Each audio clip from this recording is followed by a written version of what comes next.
Pull up your jug and slowly draw through the center to create the point of the heart. Tilt your cup and pour the milk from a higher height to break up the crema. Make sure you keep the milk in a nice circular vortex-like motion.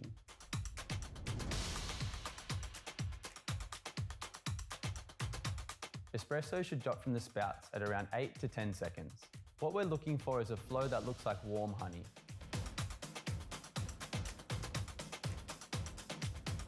The general rule with particle size is finer for espresso and coarser for drip filter.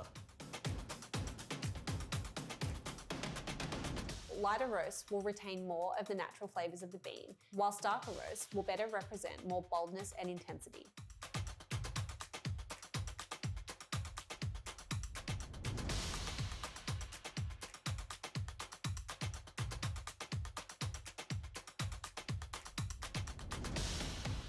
Understanding the entire coffee making process is what Third Wave Specialty Coffee is all about, so that you can make great tasting coffee at home.